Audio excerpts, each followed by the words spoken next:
Part 1. The message arrived at the Galactic Technology Cooperative on an ordinary day, during an ordinary shift, and nobody thought it was special at first. It came from a shipwright named who worked in the outer spiral arm, far from the busy center of galactic civilization. Had a problem with his ship's cooling system, and he had posted a request for help in the public engineering queue. This was how things worked in the cooperative. If you needed help, you posted your problem. If someone could solve it, they would send you a price. You paid the price, you got your answer. Simple, clean, everyone understood. His problem was not simple, though. His ship used an old design that nobody made parts for anymore. The cooling system was failing, and if he could not fix it, he would need to buy a whole new ship. He did not have money for a whole new ship. He barely had money for food. When he posted his request, he expected to wait many days. He expected to receive bids from the computation guilds, who were famous for solving hard problems. He expected those bids to be very expensive. He expected to feel sad when he saw the numbers. Instead, he received a response in 4 hours. The response came from a species had never heard of. They called themselves humans.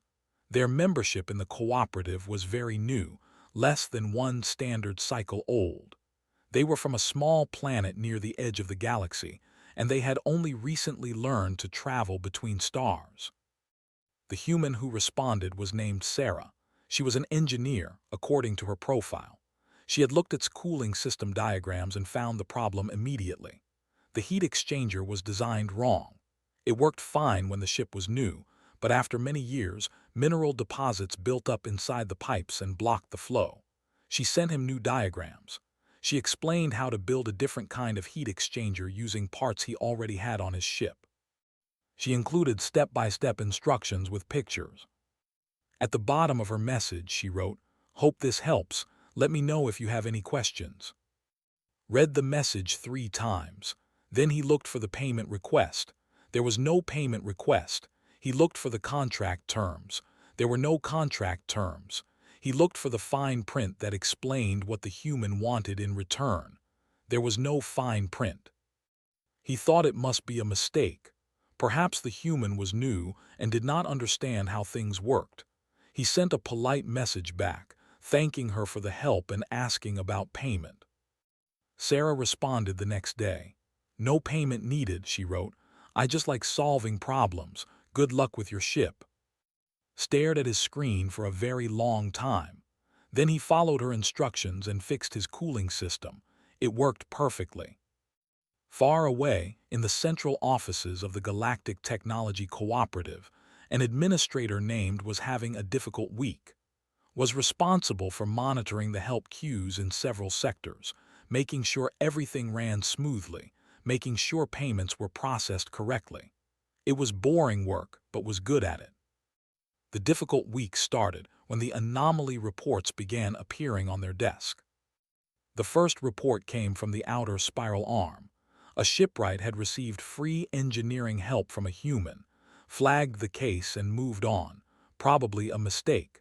New species often misunderstood the system at first. The second report came from a different sector entirely. An agricultural collective had been struggling with their crop drones. The drones kept crashing into each other. They had posted a request for help and received 17 bids from various contractors, ranging from expensive to very expensive. Then a human named Johnson had sent them a complete solution, with software code and installation instructions, for free. The third report was similar, and the fourth, and the fifth. By the end of the week had 47 reports on their desk, all involving humans solving problems for free. Not small problems either. Complex engineering challenges, difficult calculations, puzzles that had stumped experts for cycles. Ran an analysis and found that humans had answered over 3,000 questions in the public help queues since joining the cooperative. They had collected 0 credits. They had requested 0 favors. They had submitted 0 invoices of any kind. This made no sense. Every species in the cooperative understood that expertise had value. Knowledge took time to acquire. Time was precious. Therefore, knowledge was precious. You did not simply give it away. Thought perhaps the humans were playing a very long game. Perhaps they were trying to build influence. Perhaps they wanted to make other species feel obligated to them. Perhaps they were gathering information for some secret purpose. But the analysis did not support these theories. The humans answered questions from everyone, including species they had never met and would probably never meet again. They answered questions about technology they could not possibly use themselves. They answered questions in the middle of their night cycle when they should have been sleeping. And they seemed happy about it. Many of them included friendly messages with their answers. They used strange symbols that apparently represented smiling faces. They wished strangers good luck. They asked follow-up questions to make sure their solutions had worked. Requested permission to send an observer to the human. The request was approved quickly because the administrators above were also confused and wanted answers. The observer selected for the mission was named. She was a skilled investigator with experience studying new species. She had uncovered fraud schemes and manipulation tactics before. She was good at finding hidden motives. Traveled to Earth expecting to find a conspiracy. She expected to find a command structure, a central authority telling humans what to do. She expected to find meetings where humans discussed their strategy for taking over the technology networks. She expected to find evidence of careful planning and calculated generosity. She found none of these things. Instead, she found a planet of 8 billion individuals, most of whom were not connected to the cooperative at all. The humans answering questions in the galactic help queues were ordinary citizens. Some were professional engineers, some were hobbyists, some were retired, some were students. They had no organization. They had no leader. They were not following orders. They were just helping strangers because they felt like it. Spent her first 3 days on Earth in a state of deep confusion. She interviewed 7 different humans who had answered questions in the cooperative queues. Each one gave her similar answers. "Why do you help strangers for free?" she asked. "Because I can," they said. "Because it feels good to help. Because I remember when I was stuck and someone helped me." "But what do you get in return?" "Nothing really. Sometimes people say thank you, that's nice." "Is that not inefficient? Is it not a waste of your time?" The humans would shrug at this question. "I don't think of it as a waste," they would say. "I enjoy it. And besides, knowledge doesn't run out when you share it. It's not like giving away food or money. If I teach you something, I still know it too." Thought about this for many days. It was a simple idea, but it was hard for her to accept. In the cooperative, knowledge was treated like a physical resource. It was bought and sold. It was hoarded and protected. The great guilds built their power on secrets. But the humans did not think this way. To them, knowledge was more like a fire. You could light 1,000 candles from a single flame, and the first flame would not grow smaller. You could share an idea with 1,000,000 people, and you would still have the idea yourself. Was beginning to understand, but she was not sure the cooperative would understand. She was not sure they would want to understand. She began writing her report, knowing that it would cause trouble, knowing that it would challenge assumptions that had existed for thousands of cycles, knowing that some people would refuse to believe it. But she also knew that she had to try, because what she had found on Earth was something remarkable, something that might change everything. She just hoped she could explain it well enough for others to see. Part 2. Decided to focus her investigation on one human in particular. His name was Harold. He was 73 years old. He lived alone in a small house in a place called Wisconsin, which was apparently a region known for cheese and cold weather. He had worked as a mechanical engineer for 40 years before retiring, and now he spent most of his time answering questions on the galactic technology networks. Harold had answered more questions than almost any other human, over 2,000 in 6 months. He specialized in propulsion systems and heat management, but he would help with anything if he thought he knew the answer. He was online almost every day, sometimes for 6 or 7 hours at a time. Arrived at his house on a Tuesday morning local time. She had taken a form that humans would find comfortable, though she was not actually humanoid. Harold did not seem surprised to see an alien on his doorstep. He invited her inside and offered her something called coffee, which she politely declined. His house was small but neat. There were pictures on the walls showing Harold at different ages, often standing next to large machines. There were books everywhere, stacked on shelves and tables and chairs. In one corner, a small furry animal was sleeping in a patch of sunlight. "That's Biscuit," Harold said. "Don't mind him, he's lazy." Explained why she had come. She told Harold about the confusion at the cooperative. She told him about the thousands of questions humans had answered for free. She asked if he could help her understand. Harold laughed. It was a warm sound full of genuine amusement. "Understand what?" he asked. "Helping people." "Yes," said. "Why do you do it? What is your motivation?" Harold thought about this for a moment. He poured himself some coffee and sat down in a worn chair that was clearly his favorite. Biscuit woke up, stretched, and moved to Harold's lap.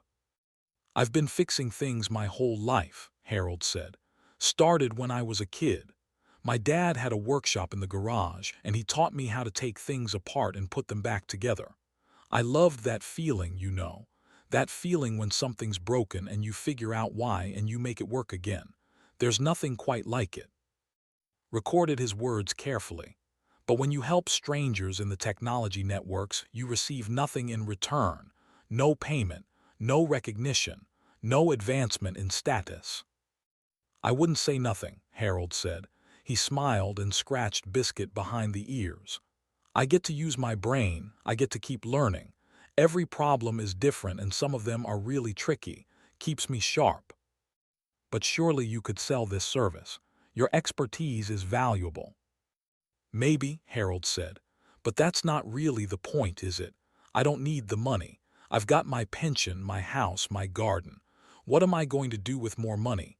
Buy a bigger television. I'd rather spend my time doing something useful." Struggled with this answer. In the cooperative, the accumulation of resources was considered fundamental to survival. Every species competed for credits, for influence, for advantage. The idea of having enough and wanting no more was difficult to process. "Can you show me what you do?" she asked. "Can I observe you answering questions?" Harold was happy to demonstrate. He led her to a small room he called his office, which contained a desk, a computer, and more books. He sat down and opened the Galactic Technology Network interface on his screen. "Let's see what we've got today," he said. He scrolled through the list of open questions. There were hundreds of them. Some were in languages he could not read.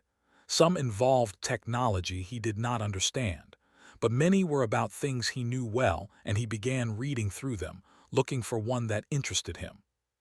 "Here we go," he said. "This is a good one."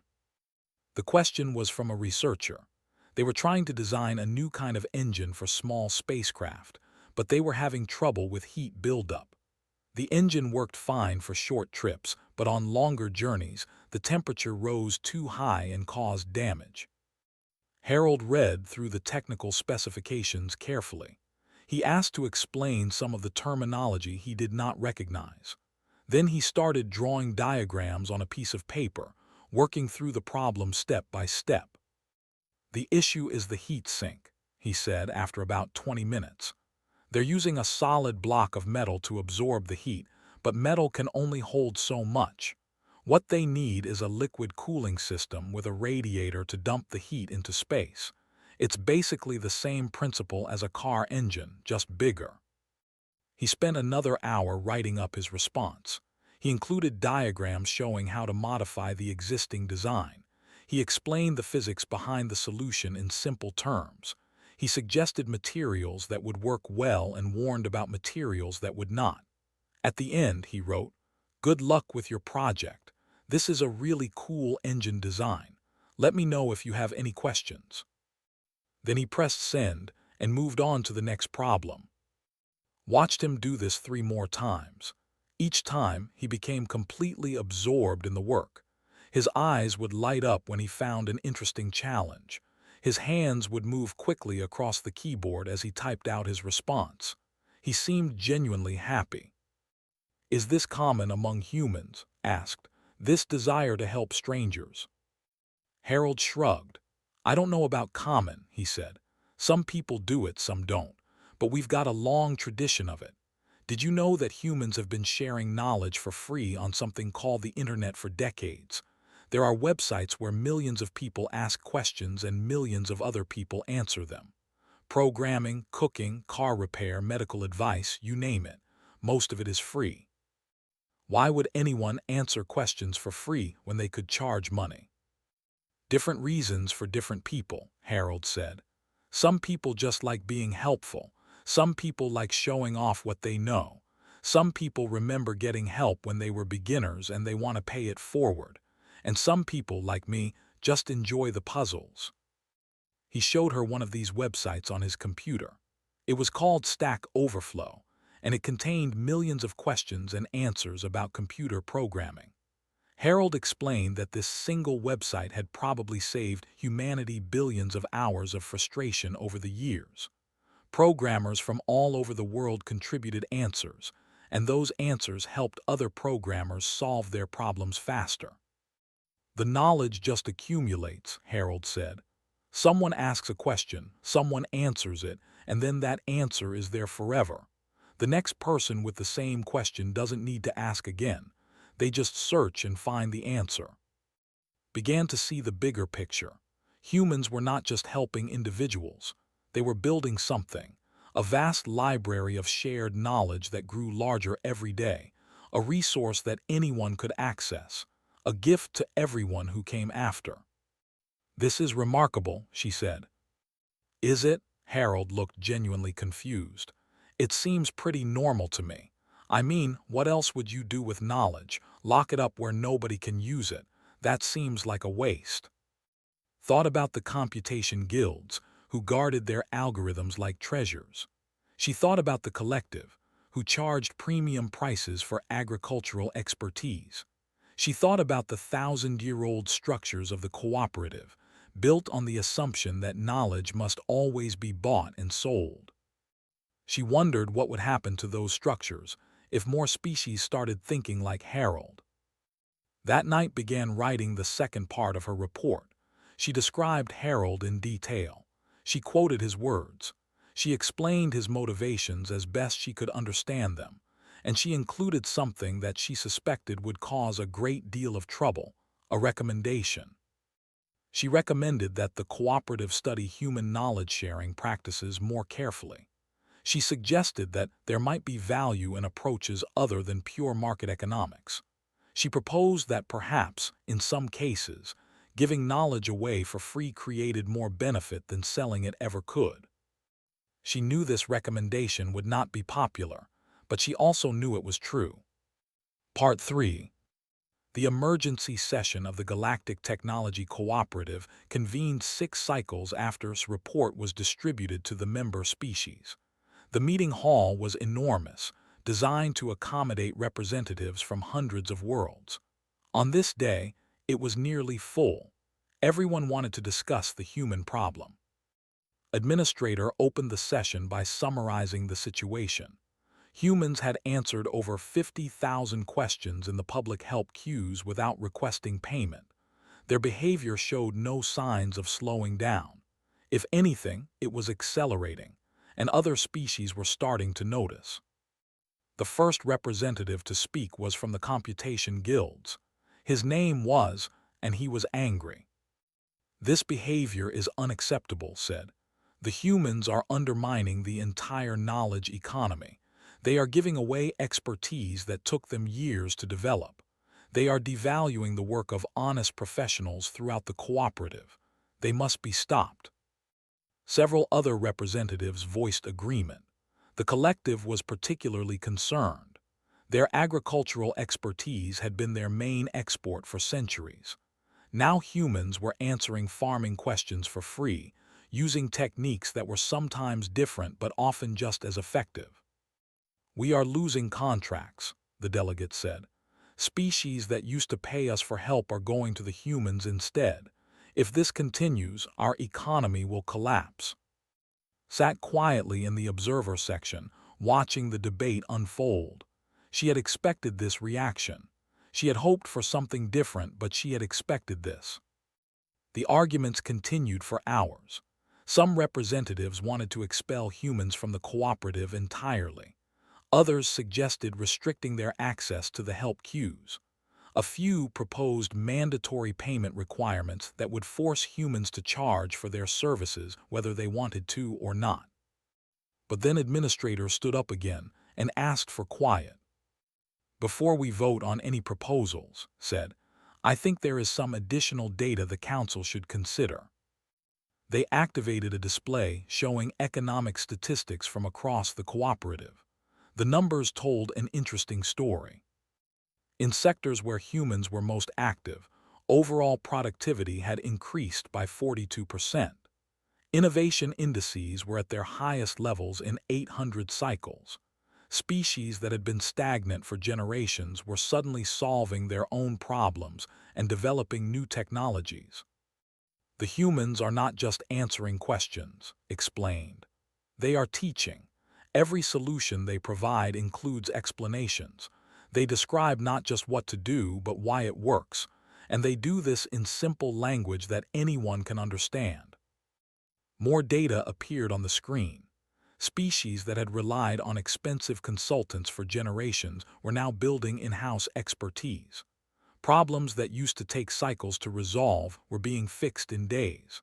And perhaps most surprising of all, the overall number of questions in the help queues had actually decreased because people were getting better at solving their own problems. "The humans have introduced something new to the cooperative," continued. "They call it open source. They believe that knowledge shared freely creates more value than knowledge hoarded carefully, and the data suggests they may be right." The chamber fell silent. This was not what most representatives had expected to hear. The spoke again, but his voice was less certain now. "Even if productivity is increasing, what about the guilds? What about the contractors? What about the entire economic system we have built over 12,000 cycles?" "That system served us well for a long time," acknowledged. "But perhaps it is time to consider whether it can serve us better." The debate continued, but the tone had shifted. Some representatives began asking questions instead of making accusations. They wanted to understand how human knowledge sharing actually worked. They wanted to know if it could be adapted to their own societies. Finally stood up and asked permission to speak. As the investigator who had spent the most time studying humans, her perspective was considered valuable. "I lived among the humans for 30 of their days," she said. "I spoke with dozens of their engineers and teachers and experts, and I believe I understand what drives them now." She paused, gathering her thoughts. "Humans are not naive. They understand that knowledge has value. They understand that time is precious. They understand all the things we understand. But they have also discovered something that we have overlooked for thousands of cycles. They have discovered that helping others feels good." Some representatives laughed at this.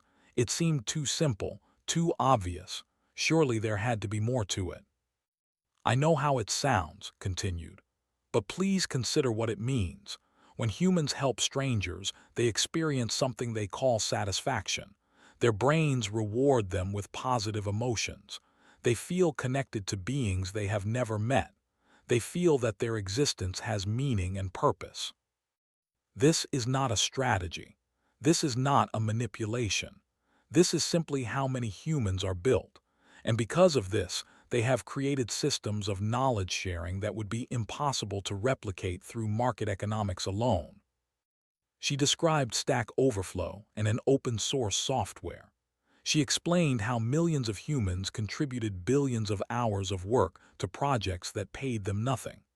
She described how these projects had transformed human society, accelerating their technological development by factors that economists were still trying to calculate.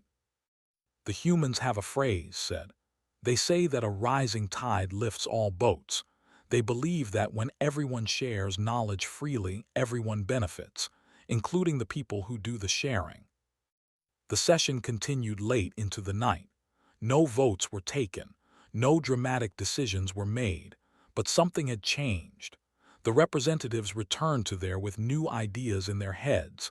Some of them were skeptical. Some of them were curious. Some of them were already imagining how they might adapt human practices to their own societies. Over the following cycles, changes began to appear throughout the cooperative. The who had always kept to themselves started their own help forums and invited other species to participate.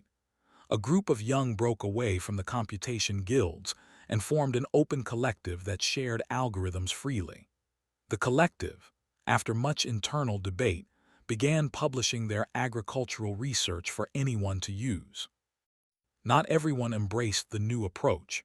The old guilds fought back. Some species tried to ban free knowledge sharing within their borders. There were arguments and conflicts and setbacks. But the tide could not be stopped. The humans kept answering questions. The knowledge kept spreading. And slowly, sector by sector, the culture of the cooperative began to shift. Meanwhile, on Earth, Harold had no idea that any of this was happening. He woke up each morning, drank his coffee, walked biscuit, and sat down at his computer to help strangers with their problems. He had no idea that his simple hobby was reshaping the economic philosophy of 1,000 worlds. One day, about a year after his visit, Harold received a message from a species he had helped months earlier. It was the researcher with the engine problem. They wanted to thank him again. They told him that his cooling system design had worked perfectly. They told him that their new engine was now being used on spacecraft throughout their system, and they told him something else. Because of your help, the message said, we have started sharing our own research freely. We have taught others what you taught us, and now they are teaching others. Your kindness has spread further than you know. Harold read the message and smiled. He did not fully understand what it meant. He did not know about the debates in the cooperative or the changes spreading across the galaxy. He just knew that someone had thanked him, and that felt nice. He saved the message in a folder with the others like it. Then he turned back to his computer and opened the help queues. There were new problems waiting to be solved.